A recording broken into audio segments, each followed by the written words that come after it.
Hi, this is Scott Garibay, and today I'm going to be talking about Rule F. And I'm going to present my supposition that Rule F is wrong. Alright, so let me define Rule F. Rule F is as follows. It is a tabletop role-playing game rule that is said by many tabletop role-playing game commentators, and that is believed by many tabletop role-playing game masters and many tabletop role-playing game players. And it is, if everybody is having fun, you are doing it right. Okay? That's it. That's Rule F, right? It is my supposition that this is wrong. Just flat out wrong. All right? And here's why.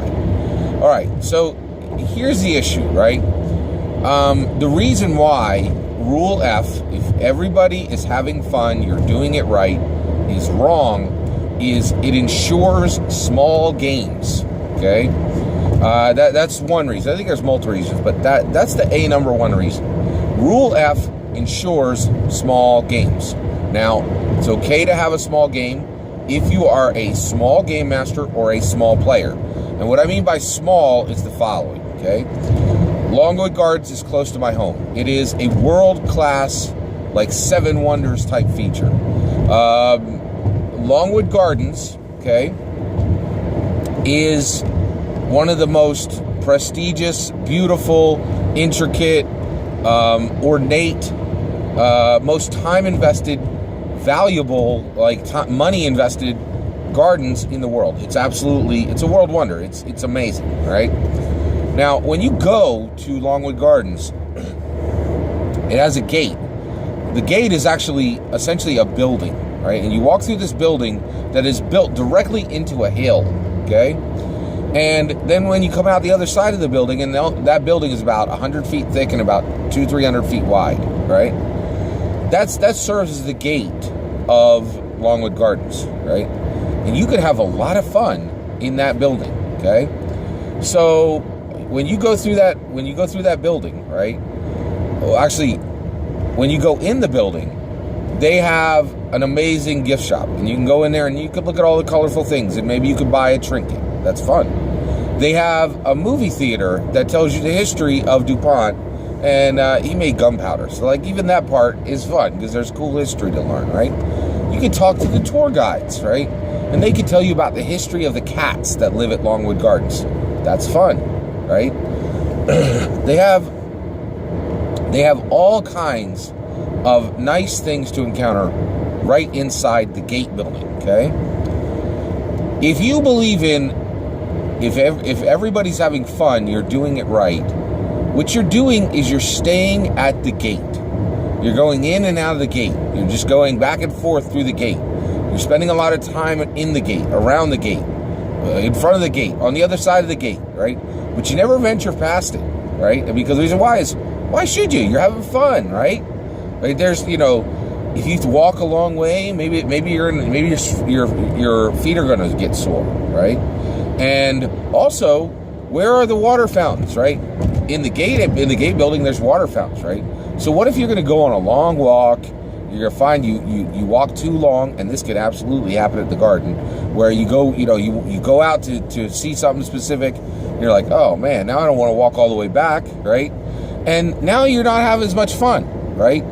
But when you do that, you might even have a situation where you're not having fun. Let's say you brought your kids, right? There's way more things to do for them.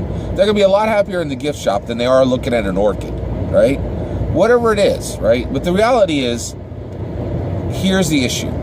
If everybody's having fun, you're doing it right, ensures you do, let's kill a bunch of orc games, right? It keeps you in that space, right? It keeps your games small, right? Now, the reality is, I'm going to admit, there are a lot of small game masters, and there are small game masters. I don't know if there's a lot. There are small game masters and small players. I've met them, right? In that people are like, I want to kill a lot of orcs. I want to do that every week, and I don't want that to ever change. And every time my game master comes up with some cockamamie scheme where I have to talk to a bard, I don't like that. Why am I not killing a mind flayer right now, right? Everybody having fun, in my opinion, encourages that type of play. Because It's exactly like life. It is exactly like life, okay? If you spend your life pursuing fun, you are far more likely to get less fun than if you had spent your life pursuing noble deeds and then fun happened as a byproduct, okay? And maybe fun never happened, right? But you spent your life doing noble deeds, right? Now, the reality is tabletop role-playing games, that's not exactly different. It's not exactly analogous, but it is very close. And let me explain it. So here's the issue. I propose that the purpose of tabletop role-playing games is for a game master and a group of players to gather together to tell a collaborative story honoring the random element of the dice, right? This is what was handed down to us by Gary Gygax, and I think he even put a little bit more in there, more than most people expect, right? But that is the purpose of these games. Now, the issue is, if you can get together and you can tell a collaborative story honoring the random elements of the dice with a skilled game master and dedicated players, right? What that becomes is a hyper-focused piece of high art, okay? What that can become is a hyper-focused piece of high art. That can be a story that is transformative in the life of the game master, that is transformative in the life of the players. It can have healing properties. It can challenge people. It can challenge people about what they believe. Okay, it can challenge people about what their next goals are. Right. It can challenge people to think about what they think about art, what they think about language, what they think about struggle. Right. And those type of games, they're not always fun. They aren't. Right. And you might even have a situation where someone at the table is not having fun, right? And that is 100% okay. Now, let me draw a boundary around that. Every game master has 100% responsibility, and each player is bound to that game master to aid them in the following, right? When you run a game, every player and the game master must be safe, and they must, in my opinion, be kept from repetitive, intentional harm, okay? Whether that be emotional, physical, any type of harm, okay? Even spiritual, right? Like the game master owns that, right? So when I say it's okay for them not have fun, it's not okay for someone to receive emotional harm during a game. It's not okay for them to receive physical harm. I hope I don't need to say that one, but I've heard people where that's actually an issue, right? It's okay. So that's the issue. The game master has to make sure that harm is not meeting anyone at the game.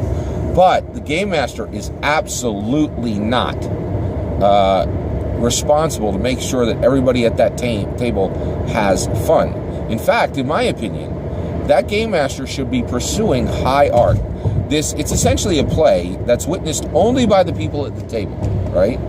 And that is something special and wonderful and beautiful. And I'll tell you right now, if you continue listening to commentators, TRPG commentators, that are saying, if everybody's having fun, you're doing it right, your game will be small.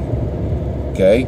Now, if you desire to be a small game master or a small player, okay, you can choose to run around the gate, right?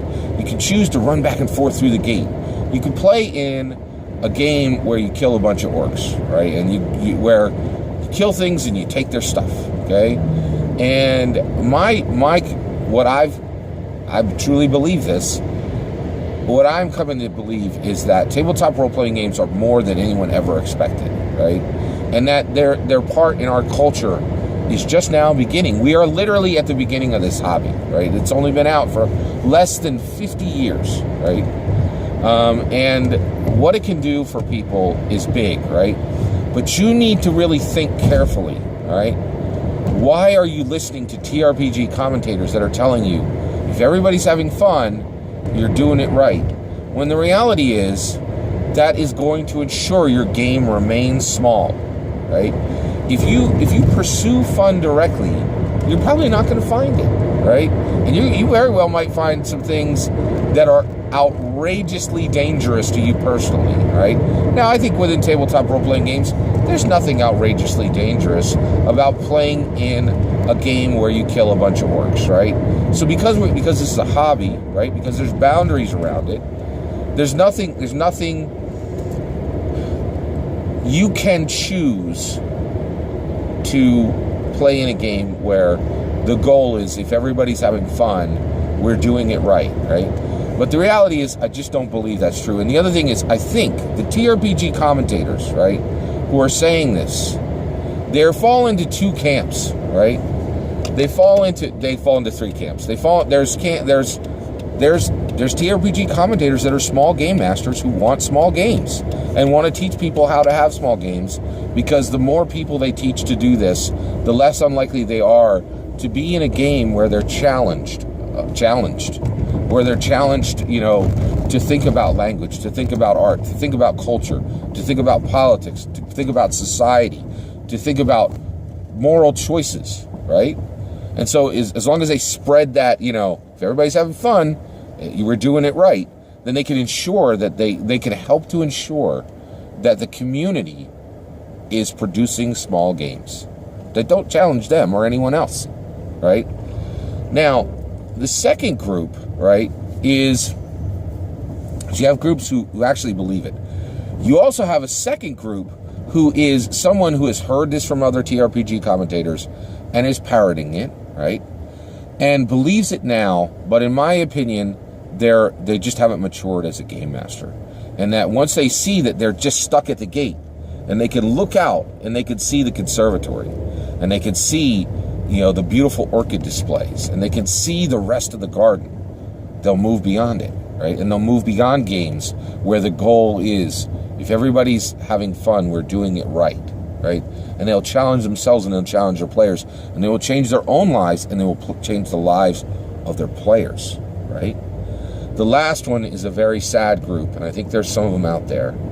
I think there are intelligent TRPG commentators who know this isn't true. And what they're doing is they're using it to say, I don't own what I'm saying, right? I'm going to tell you right now, I am a TRPG commentator. I commentate a lot about tabletop role-playing games, and I own what I say, right? And I'm telling you, this is the best way to play. And the reason I'm telling you this is the best way to play is because I've seen what it can do, right? And I think there's TRPG commentators out there that know if everybody's having fun, you're doing it right is not true, right? And that it keeps games small.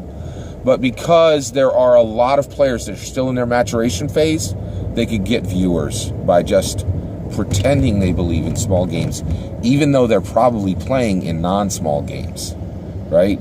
And even though their heart isn't even connected, it's staying in the gate, even though they talk about the gate constantly, right? And so that's another bracket. So I'm going to end this video by saying the following. I really challenge you to realize that if everybody is having fun, we're doing it right. It's just wrong. It keeps your game small. And if you are not a small game, if you don't want to stay at the gate, if you don't want to be a small game master or a small player, move beyond it. Move to the point where your game is high art, or is approaching high art, or is attempting high art. Thank you.